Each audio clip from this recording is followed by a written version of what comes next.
I was jamming out to that music. That was nice. The countdown music.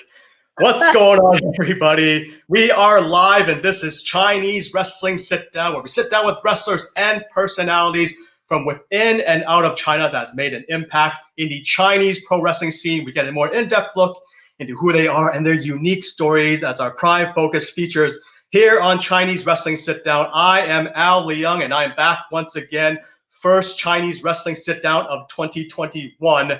And ironically, is actually my very first guest of Chinese Wrestling Sit Down in time for round two. I know I screwed this up last time because I didn't press record last time. So I'm going to do this right this time. Former NXT WWE star, Hi. MLW, wrestling all over Asia, all over the world, OWE, New Taiwan Wrestling, Middle Kingdom Wrestling, of course. This is Zeda Zhang, my guest today. How are you doing? Good. I just woke up. My eyes are swollen. Swollen from what? From crying or something good? I'm crying from excitement. That's crying from that countdown music, I guess. I know, for real. Well, yeah, well, thank you for coming on for a second time, and thank you for being my first guest. I know there's like a lot of bugs the first time. Haven't talked to you since May of last year. If you guys want to check out that the first episode of the English Chinese Wrestling Sit Down, make sure you guys check it out. Make sure you guys send in your questions if you have it. We didn't have it first time, but now we have live questions from our viewers. We are live on MKW's Facebook and YouTube. So let's catch up with Zeda Zhang. So you've been in Taiwan. Must be nice. I know last year we talked, and like COVID was just like starting to hit, and COVID is still happening. It's quite remarkable that Taiwan is I want to say COVID free, but maybe not. I don't know. You guys are not shut down or anything. Tell me how life is in Taiwan right now. Well, recently there's been some COVID, very recently over in like Taoyuan area. But luckily it's not that bad, but it never shut down. So things are normal. I haven't been going out, but when I did go out for New Year's, it was just like one giant regular New Year party. So it was nice. Got to see fireworks and all that at a club on the rooftop to look at the 101 building, which it was the world's tallest building until Dubai was like, screw it, we're going to make a taller one. So now it's the second tallest. Yeah, I did see a bit of that video. You hanging out with your cousin and stuff. And sorry, I think I don't know if it's my internet, if your internet, but we're breaking in and out. Hopefully you guys are, there's nothing wrong on your end. Let me see. I can hear you. Yeah, if you guys can leave a comment saying that's good. I don't know. Right now, I think it's good. So leave a comment and make sure you guys ask your questions for Zeda Zhang. Let's see what I have here. Hang on a second. So yeah, you've been in Taiwan for almost a year now, is it? Oh my gosh, right? Yeah, it has been. I was supposed to have gone back like before. I was like, I'm going to come here, see my parents, and wait until COVID is over for like 2 months max. And next thing you know, I'm a whole year in almost. Wow. Yeah, you're a resident almost. So it looked like you've been having a lot of success using your wrestling fame in Taiwan, doing a lot of videos. Some are getting huge numbers in YouTube, almost 1 million, some of them. What kind of content are you making, if you can share with our viewers? I actually wasn't doing YouTube before, but I realized all these YouTubers here are hitting me up to do YouTube. So I'm like, you know what? Maybe I need to start YouTube now. I mean, I've always wanted to ever since like 2008. But at that time, I was like, I don't know what to do. And then by the time I actually wanted to do it, YouTube was kind of, going down in the US. So, but I realized it's still really big out in Asia. So I started doing it, and mainly it's my wrestling stuff and also just traveling around, because I realized that I've really didn't maximize all the time that I got to travel around the world. I recorded stuff when I was in China, when I came out to MKW and wrestled, and the little shenanigans and fun that we had in Nepal and all that. So there was a lot of stuff, but I never really focused like to show my viewers all that I've been so lucky to enjoy. So now I'm realizing, you know, I should really show my trip. I should show behind the scenes of wrestling and everything that goes into it, and also show the similarities and differences between wrestling in the US and wrestling in China or in Asia in general and different parts of the world. So that's mainly going to be my YouTube and just different cultures and the differences, because I'm very lucky that, you know, I've been able to grow up in two different cultures and just be able to travel around and see both sides, whereas most people don't really get to. So a lot of that. Just my life and my randomness.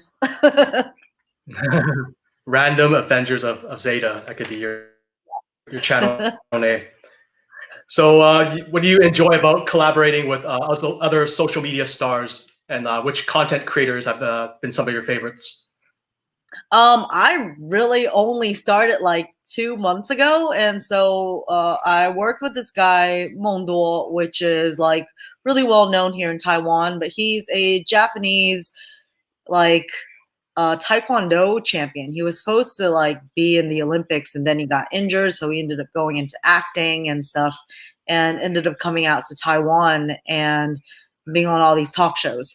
So he has a YouTube channel and has a huge following. So he ended up just hitting me up and was like, "Hey, let's make a YouTube video." I was like, "All right," about wrestling, because he actually, because he was in Japan, he has friends over in New Japan Wrestling. So he went there for a little while, just to see how it's like there. So he wanted to kind of just be more involved in the wrestling scene and see all the differences and similarities, because he had no idea that there was wrestling all throughout different parts of the world, such as Taiwan, so, and China and all these other places. So because of that, he wanted to meet up and film. And then this other YouTuber that is a bodybuilder, she hit me up. She also has a huge following. She hit me up and I worked with her, and it was fun because poor girl just wanted me to like chop her and throw her around because she's never experienced any type of combat sports. So I threw her around, and luckily, you know, she was tough. And actually, there's this one video that is a lot of fun. So these guys who are basically like pranksters or whatever else, one guy was like, "I don't believe in wrestling. It can't hurt." So I just threw his ass around, and it was so much fun.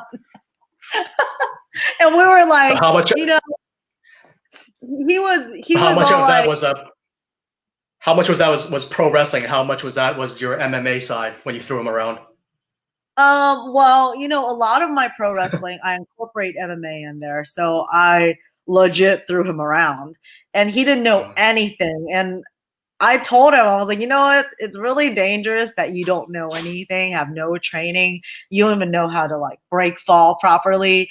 You could like break your arm. So we kept telling him, like, they were like, you know what? It would be so funny if he broke his arm.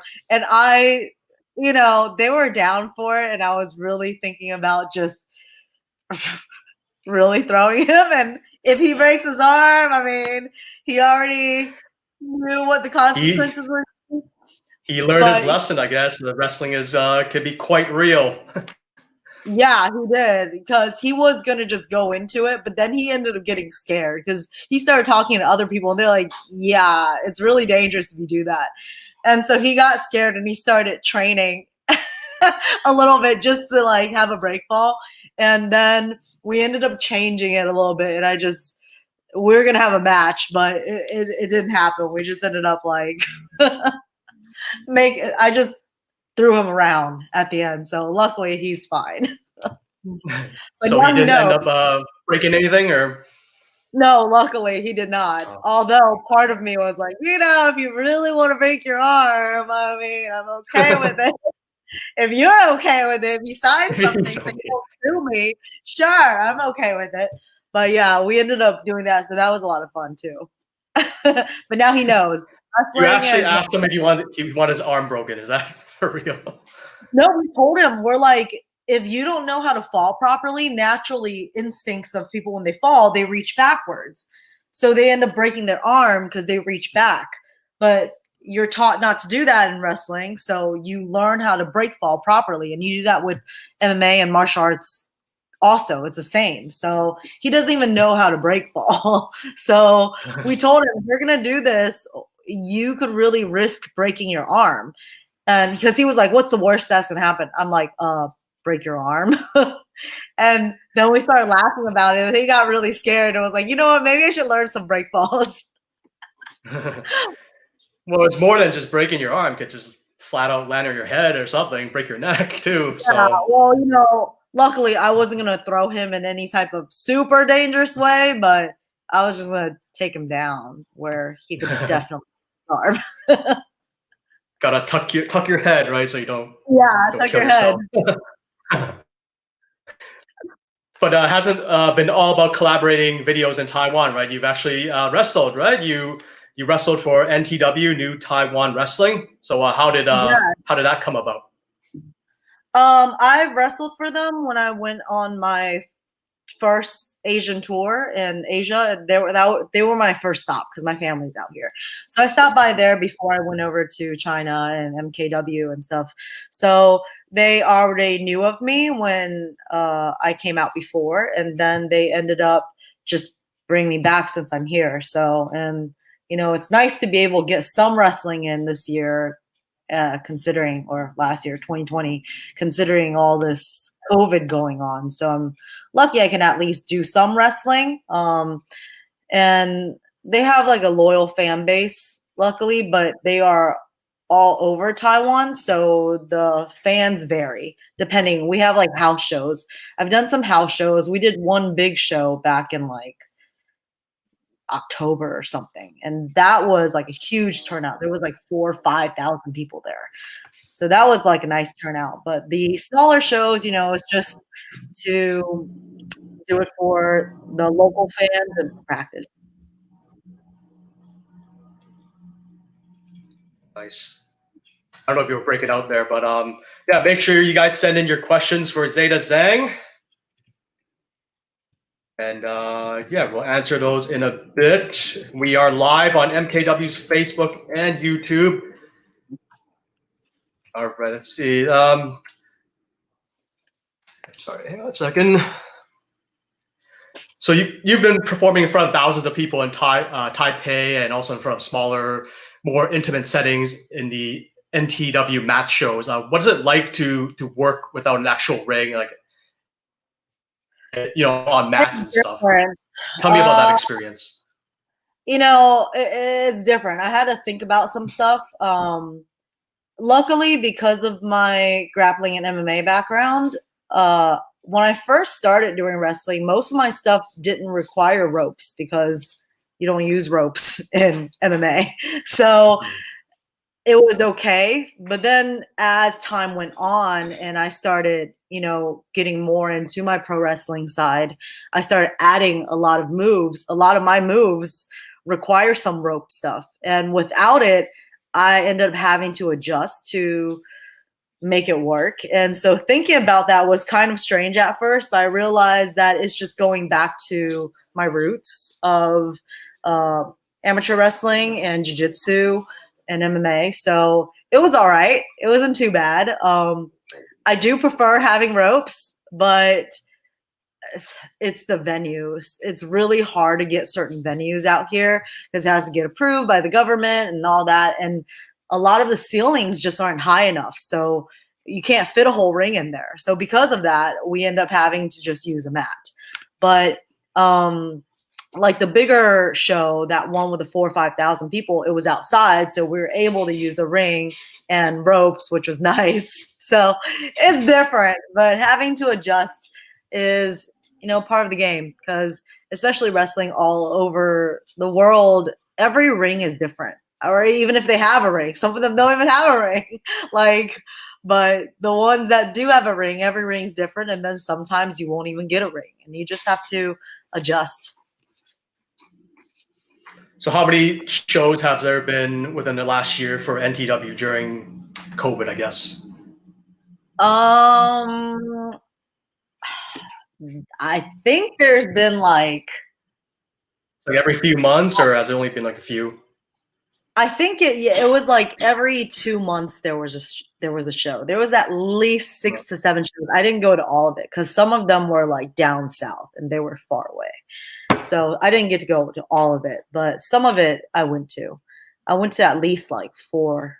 So yeah, I think there was at least 6, 7 shows at least. It's good to have shows in front of fans during the times of COVID, making other Yeah, wrestling companies jealous. All I right, so let's know. see if we have any questions for Zeda Zhang. It's All cool. right, from Aaron, who would be your dream match be against? Dream match. I would say well, there's a few, but I'd say Asuka. I like her style. You know, when I went into NXT, she was over there and she was already, a vet there for a while. I mean, she's been there for a while. I mean, that was before Japan and all that she did there. And she actually has somewhat of a martial arts MMA background. So she has a nice mix of everything. And being able to see how adaptable her style is, I think that we would have a really nice match because she knows comedy, she knows, strong style, she knows martial arts, and she knows pro wrestling. So she would be a great person to work with, and she's just a really great wrestler in general. She knows how to work a match and be able to make any match look good against anyone, whether it's someone who's super green or someone who's super experienced. But she knows pro wrestling very well. So I feel like no matter what, doing a match with her would end up being really exciting. Would you say that your styles are kind of similar too? You and Yeah, I hers? would say some of it. Yeah, some of it is very similar. She does have more of a comedic style in certain things. She knows how to turn up and be aggressive, but she also has that comedic style, at least when she was in NXT and now either on Raw or SmackDown. They're always switching around on the brand, so I'm not sure which one she's on right now. But um, her character now has more of a comedic style, which I actually enjoy. Um, I But in Japan, she was like a killer, though, right? So Yeah, totally different. yeah, That yeah. that's how I started out as being more serious with my character, even though in my real life I am just stupid and just really silly in general. But I want to be able to incorporate that more into my wrestling and be more me, since they're always preaching be yourself, be yourself. So I need to be more of myself. So yeah, I think eventually at some point our styles will be more and more similar, although I don't want to get too much to be similar because you still have to have your own thing. And we're already two Asian girls. So probably can't be too similar. Plus, I have mainly a jujitsu background. So incorporating that, I would say my style is very much like hers without the comedic side and Tainara Conti, because Tainara comes from a judo background. And since we're good friends, we realize there's a lot of stuff we end up having in common in general. It's just unavoidable, especially when people have similar martial arts backgrounds. It's going to end up somewhat being the same because there's only but so many moves in the world. Mhm. And what was Asuka like backstage? Nice person, hopefully. She's super nice. Super nice. Super, super nice. I mean, she's very much like her character, actually. She is funny. She's nice. She's very much like her character, and she's very respectful. Very respectful. Yeah, most of the Japanese talent usually are. Yeah, very true. Very true. All right, next question.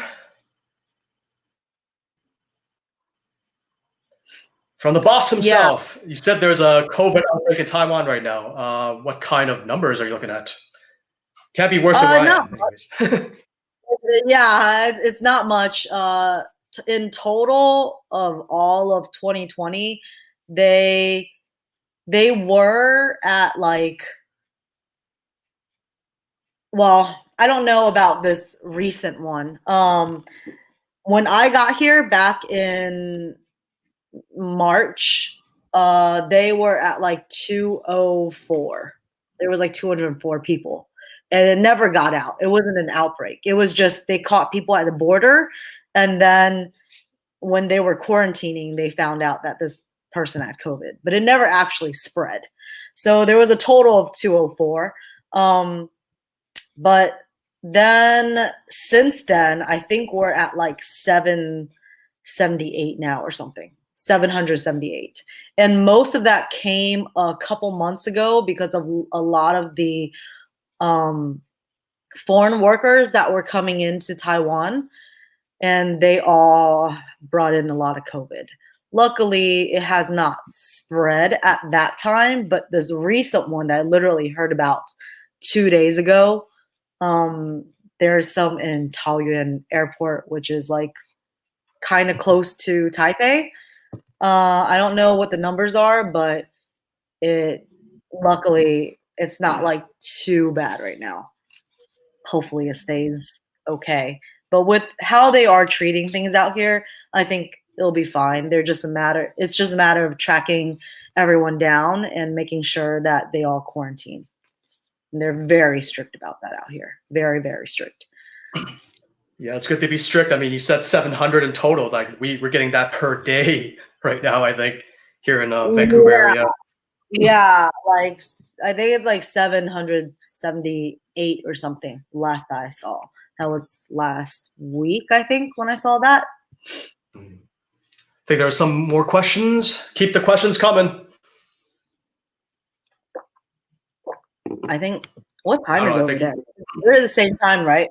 Yeah. No, I'm in Vancouver, so right now it's 9 p.m. Oh, you're in Vancouver. Oh, okay. Never mind. Yeah, I'm in Vancouver. Yeah. Yeah, No, it's nighttime over there. It's nighttime over there. Is there more questions? Or okay, I don't know when you flip through them. PA's probably taking a break or something. All right. So we're gonna try something new. I like to try new things with Zeda, so we're gonna show a few pictures. They're all from Zeda's social media accounts, and when you see them, maybe you can just make a comment, tell me what's going on, your memories from them, whatever it is. You ready? Scared? All right, here we go. Okay. You're not scared of anything? Come on. Excuse me. All right, hang on a second. Got to press some buttons here. Hopefully this works. All right, what's going on here? Oh man, this was awesome. Stable, Junyan Lee, I think, Michael Su, Lady Marie, Big Sam. So it's really small on my screen right now, so hard to tell. Ash Silva. Okay, what's going on here in this picture? I think this was when we were headed to Nepal, right? I think, because I remember that outfit. But then again, I wear that outfit a lot. I travel so much, so I can't remember exactly. We were on the metro somewhere, but I think it was when we got to Nepal with MKW when we went for the Belt and Road. Belt and Road Championship. So that was an amazing trip. It was so cool. We got to go travel and kind of sightsee a bit. We stayed in a freaking palace. The prime minister went to our wrestling match and awarded us. So that was pretty much a very unforgettable experience. Yeah, that was a fun time. Awesome. What was it like traveling with Ash Silva and Big Sam? Must have been horrible, right? Oh God. No, they're characters. They're so funny. So it's a lot of fun just traveling with them. And I don't know where Big Booty Trey is, but why is he not in this photo? Anyway. Maybe he's taking a photo. Maybe he's taking it. Maybe he is taking a photo. I don't know. But Big Booty Trey and Ash and Sam and Michael, Sue, I mean, like, all of them are just so much fun to be around. All right, let's go through the next picture here. Let's see. Maybe it's from the same country. I don't know. Well, there's big booty over there right next to you. Nepal. Yeah, this is definitely Nepal. This is when maybe the other picture wasn't Nepal because now I'm thinking back on it. This is definitely Nepal. This is when we went up and saw all the monkeys at the temple, and one monkey tried to kill me. I legit fed it a freaking cracker, and the stupid monkey tried to scratch me in my face. And luckily, my fast reflexes, I went, whoom, and it like just missed my face. Stupid ass monkey. Anyways, but is there any video of that? There is a video of that. Oh gosh. Oh. There is a video of that. A stupid monkey tried to kill me. And yeah. But this was a lot of fun. The view, it's too bad we can't see the view in the back, but the Nepal was really cool. We were at a high point, so we got to see down onto the city and all that. Nice. It looks very hot. Actually, no. When we went, the weather wasn't that bad. The weather was pretty nice. Oh, South Korea. Oh, first pics from South Korea. Oh, that's right, Korea. Korea was awesome. I was thinking perhaps it was Korea. I was like, I don't remember that metro in Nepal. We got a car. Yeah, that was Korea. That's right. Korea was amazing. Oh, because Lee was there too. There he is. I see him now. But yeah, Korea was awesome. One of my favorite places. Their crowd was amazing, and the show was a lot of fun. And we got, I've always wanted to go to Korea, South Korea. So it was a lot of fun there. Got to eat some Korean food and visit. I really wish that we could have stayed a lot longer, to be honest. All right, Adrian, next time book a longer tour. Yeah. Next one, 1 week at least. Yeah, at least. So you can drink some cheap soju over there. All right, next one. Yeah. What's if you? Oh my gosh! Oh my gosh! So this was in Florida, and we went over to like. The left one is you, right? The one that's on the ground is me with the blonde hair. That is Xia Li. That with the tat on her thigh. She was trying. Vertical is Xia Li, yeah, and the one on the left is you, right? Yeah. And she tried to freaking do a headstand and she fell over and fell on me. And I'm so lucky I didn't break my neck. Literally, my whole neck took her weight. I'm so lucky I had a strong neck. I did not break my neck. But that actually really hurt. And all right, if you guys want to freaking and then towards the end of the video, you see like Rocky, which is another Chinese recruit, and Bin Wang, the first Chinese wrestler at WWE. They were both like laughing at us. We went on this little beach trip when we finally had some downtime, and then she almost breaks my neck. All right, if you guys want to check that out, that's at Zeda_Zhang on Instagram. Next photo. Oh, Batgirl versus Lady Shiva. So this was so that girl who was Batgirl, she is actually friends with a videographer friend that I work with, and she's an actress in LA, and she was supposed to. She was on like the director's list as one of the people that were selected as people they were considering for the Batgirl movie, some Batgirl movie that was coming out. Yeah. And so she ended up wanting to make a reel to submit to the directors so that she would get higher up on the list. And she wanted to throw some fight scenes into it because she wanted to show that she can act and also be able to do some fight scenes. So she never had any type of fight background or any fight scene stuff that she did. So she ended up asking the videographer if he knew anyone. And because of my martial arts and wrestling background, he hit me up and was like, hey, would you guys like to collaborate on this thing? And so I choreographed and taught her the fight scene, and we did this whole fight scene in there, and it ended up going really well, even though there were certain things we added that couldn't like I wanted to do that couldn't be done because we had a limited amount of time, and some of the stuff it just takes longer to have to train, especially if she never had training. But she did an awesome job. So we trained for it, practiced, and filmed everything within a couple days, and it ended up being really good and got picked up by some like pretty big comic magazine article. And I was really excited about that because they mentioned my choreography, even though it was the first time I ever choreographed a fight scene for a film. Nice. Can we see this somewhere on YouTube or? Yeah, it's actually on my it's actually on my YouTube. Oh, is it the full thing? Okay. Yeah, the full thing's Check on it my out YouTube. later. All right, make sure you guys check that out. Next photo. Oh, this was the coolest freaking venue ever. Bash So the Bay. yeah, like that place was so freaking cool. So this was for MKW. I think we were in Shenzhen, right? We went back to Shenzhen. Yes. So this was like this giant club, and that lighting, that thing was huge in the back. Wow. That was the coolest freaking venue. Like you see how small we are on that screen, so you can kind of gauge how huge that background was. But that was the sweetest venue I've ever been to. Yeah, legit. Like the sweetest venue I've ever been to. That's a club too, eh? I thought it was like an actual arena.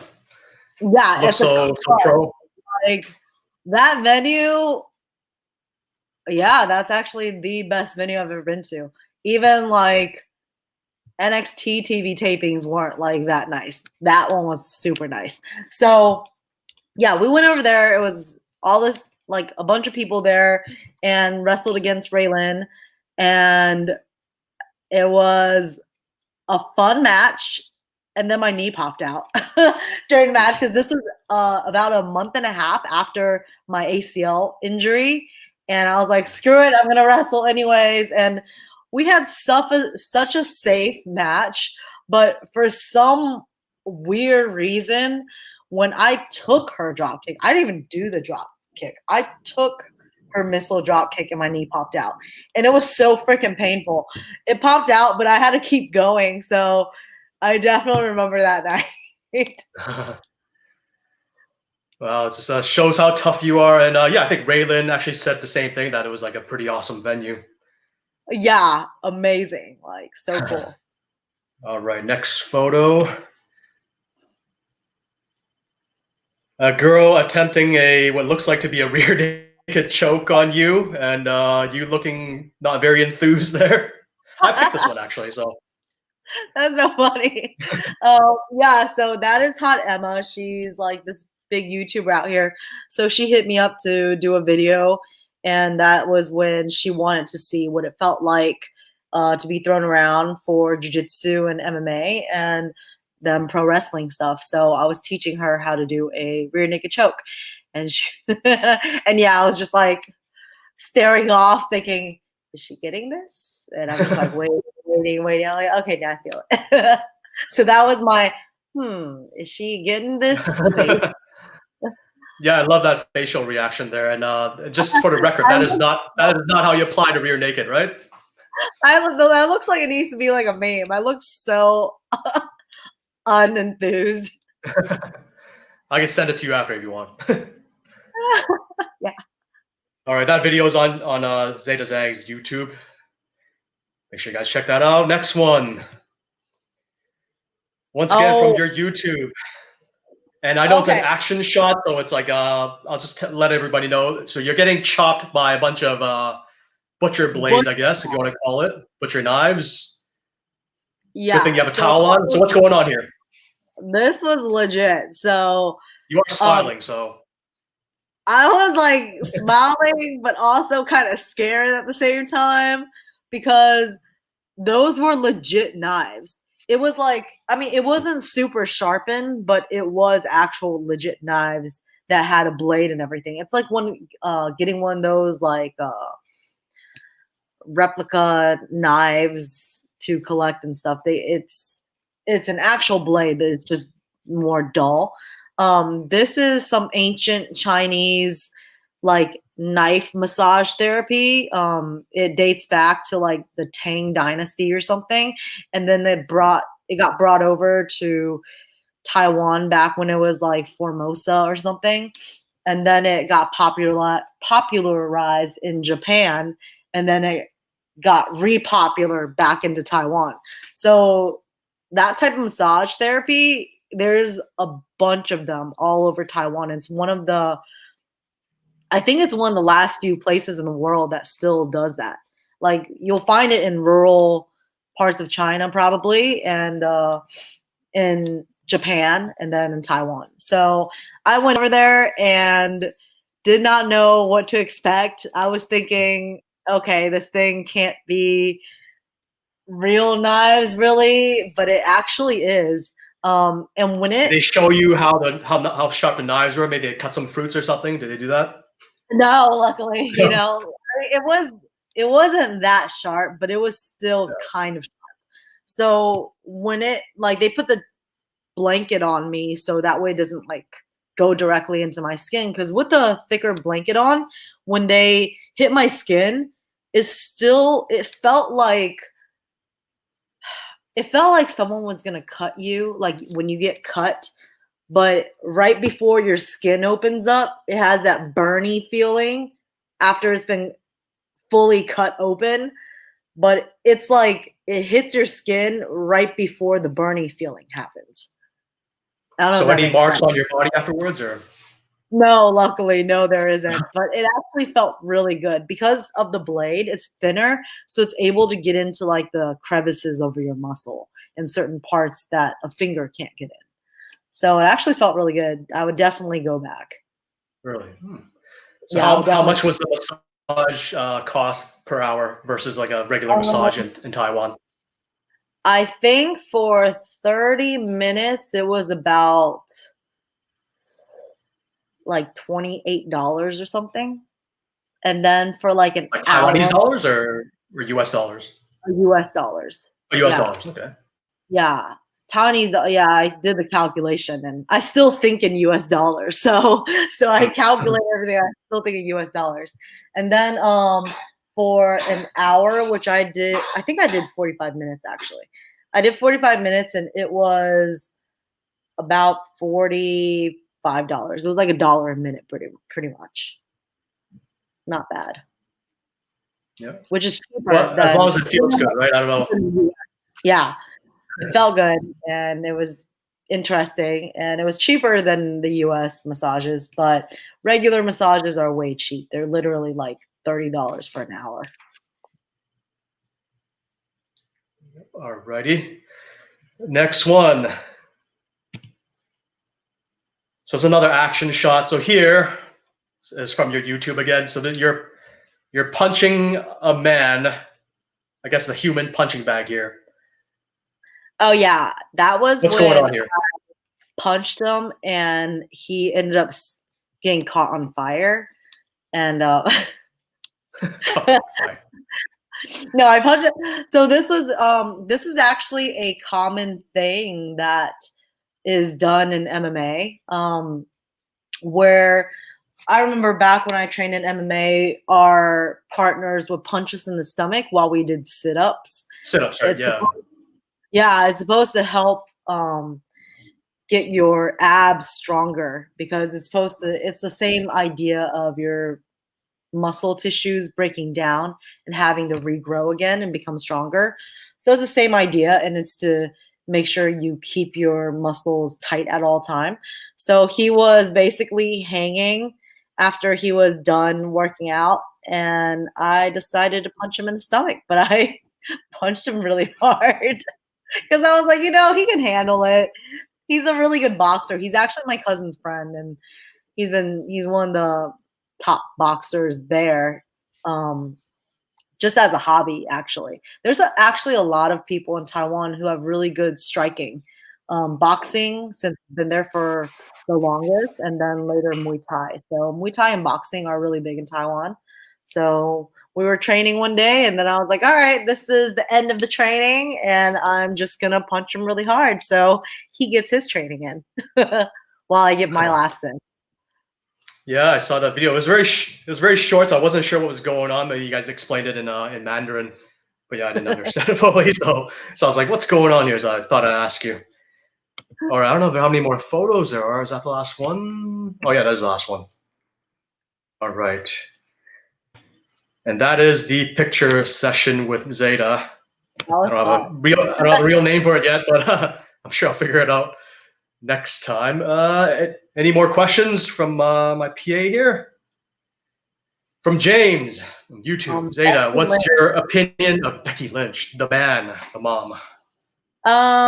I felt like I'm glad she's finally getting some airtime. I felt like she was really underrated before. Everyone, like, she's put in her time. She really knows what she's doing. She's very hardworking. So ever since she went into NXT, when she first started NXT, she put in a lot of time and got to where she is. But it was sad that, I don't know if it was because, I mean, I'm sure it was because of the market and whatever else, she just didn't get that much attention. But ever since she ended up with the man character, it's really helped her a lot. So I feel like it was long overdue. Long overdue. And it's pretty awesome that she's, having a kid now. Kind of sudden, her and Seth, that whole thing. But, it's kind of like that in the wrestling industry. Everyone's on the go. They're used to things being fast paced, and it's really hard for a professional wrestler to have a romantic life or a personal life in general, just because they're always on the go. So when things work out, they're very accepting to it, and they're just like, just enjoy this for the moment and enjoy it, and not be so critical about certain things. Whereas, I think back to how I used to think before I got in this industry, and I think people in general take things for granted a lot. They meet someone and they're like, oh yeah, I like him, but because of this and this, but because of that and that. And thinking back, it's not even anything that's like that big of a deal. I mean, if it was something really like a big red flag, then definitely no. But there's certain things where when it's not that big of a deal, people make it a big deal. And they always think the grass is greener on the other side. But when you're limited and you end up having to travel so much, you realize you just need someone that treats you well and understands you. And that's really what it comes down to with human interaction. So, it's good for them that they are now together and have a kid together. Yep, congratulations to them. Yeah, Becky wrestled in my area before her hiatus, actually before NXT. So we're all very happy for her here. Yeah, and actually I saw her last year, 2019, end of 2019. Her and Seth, they were on my flight headed over to New York for a autograph signing. All right. Any more questions? From Aaron, who inspired you to become a pro wrestler? I would say my grandma. It was because of her. That's why I ended up watching pro wrestling. She loved WCW and WWF at the time, and her favorite wrestler was Hulk Hogan. So naturally, I watched him. And even though I had no idea what I was watching at the time, I just knew I enjoyed it. And so because of that, it ended up putting this idea of wrestling in my mind, which led to martial arts. If it wasn't for wrestling, I wouldn't have gone and done jujitsu and ended up doing MMA, which ended up taking me full circle back into pro wrestling. I didn't even think that wrestling was possible. I thought that, only Olympic wrestlers could get into WWE. So that was so far out of my mind. But if it wasn't for pro wrestling, I wouldn't have even have gone into jiu-jitsu. I wouldn't have even of been able to have the opportunity to fall in love with martial arts in general, to even get an opportunity to be looked at by WWE. So I would thank my grandma for that. All right. Any more questions? Excuse me.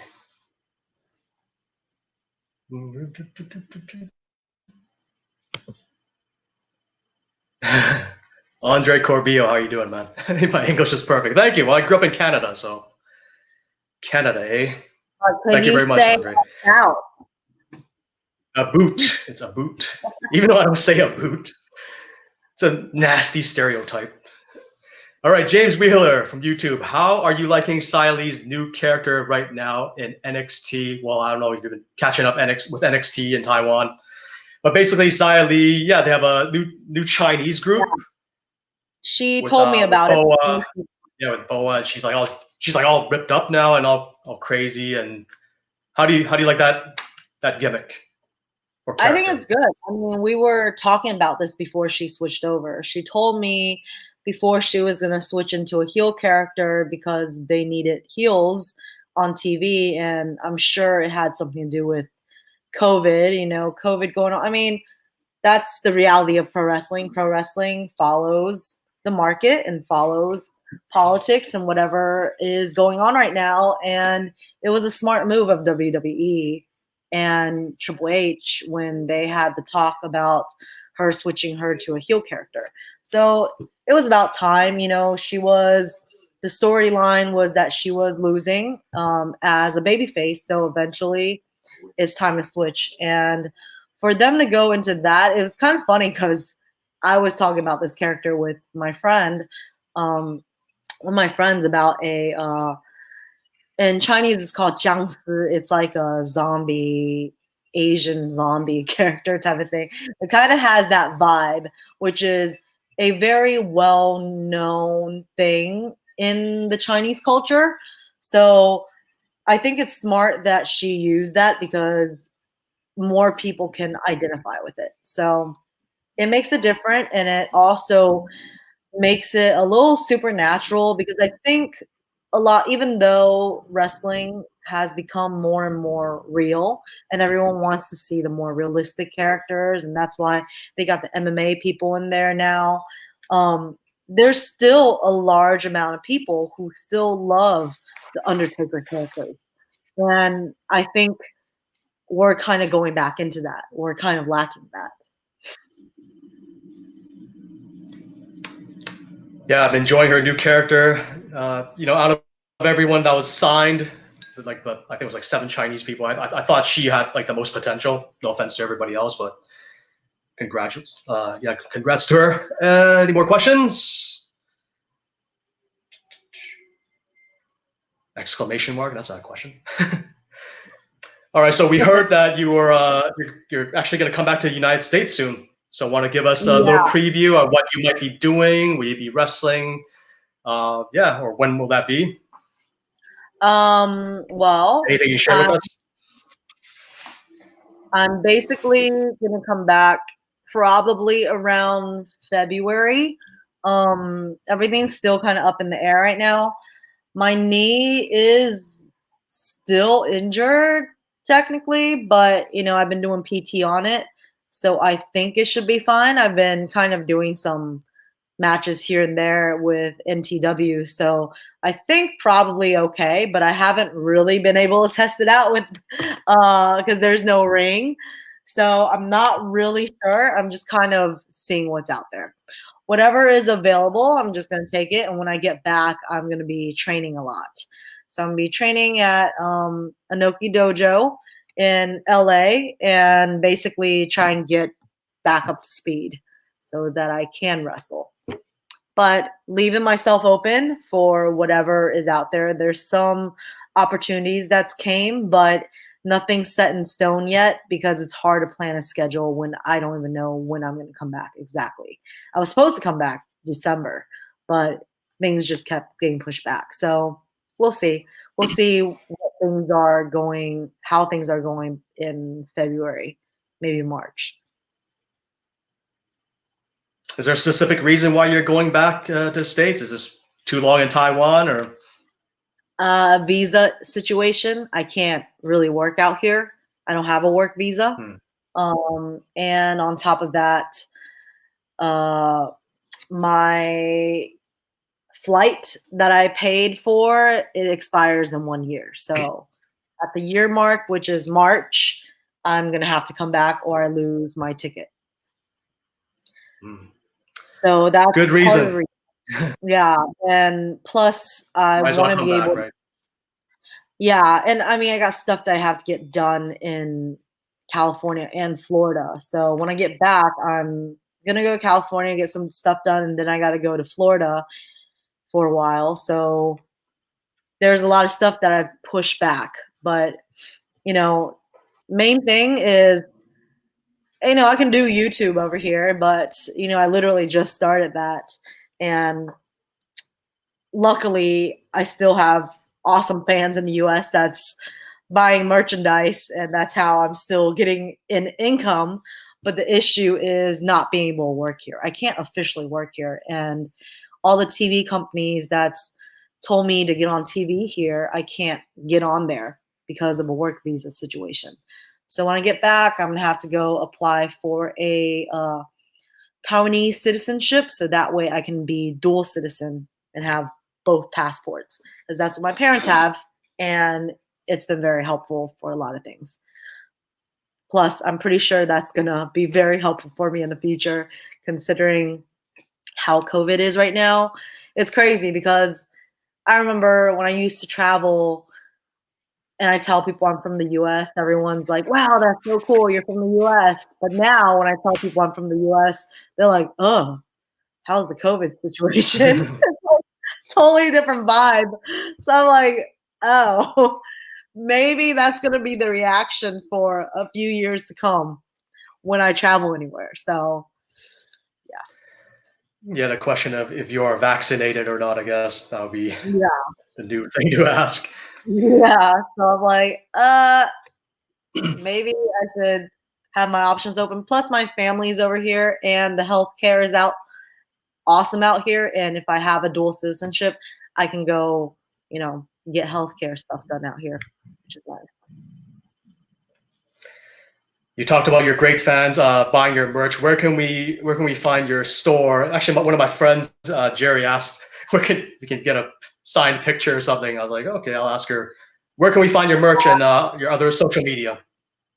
Well, I'm actually in the middle of switching my merch site, but my prowrestlingtees.com/Zeda Zhang is still up there. So my t-shirts are available. And as of now, all my merch is going through me. So you can actually just hit me up directly on Instagram, and I will let you know what's available right now, because all of my merch is in the US right now.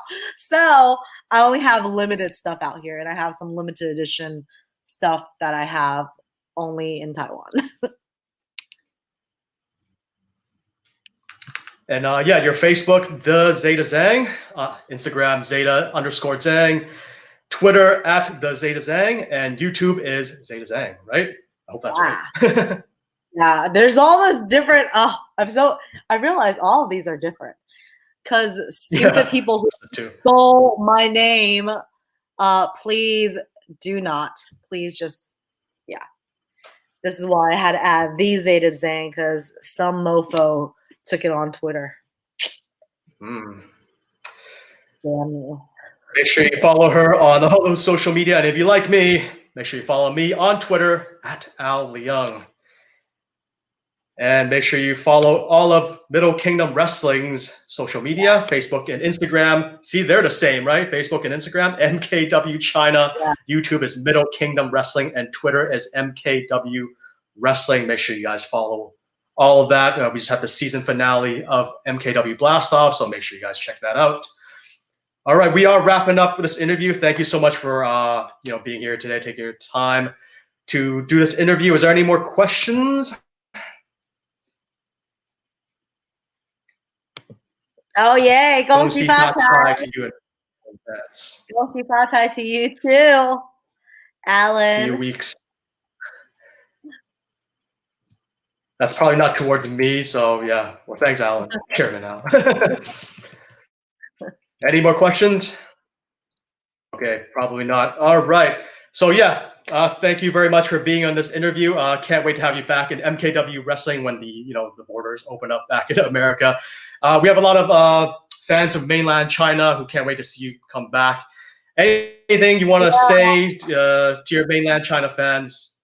Well, before you say that, there's some questions there. All right, before you say anything, let's just answer these questions. Andre Corbio, she reminds me of Bo Nakano. I think it was Asuka. It's Asuka? Thank you. She as in Asuka or she as in Zeta? I don't know.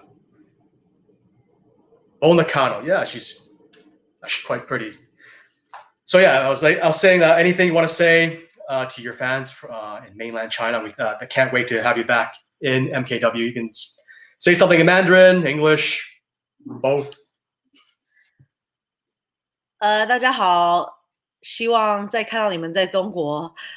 可惜今年跟去年没办法来比赛，因为疫情的关系。可是希望2021年底我可以再回来，所以谢谢你们的支持，耶、yeah!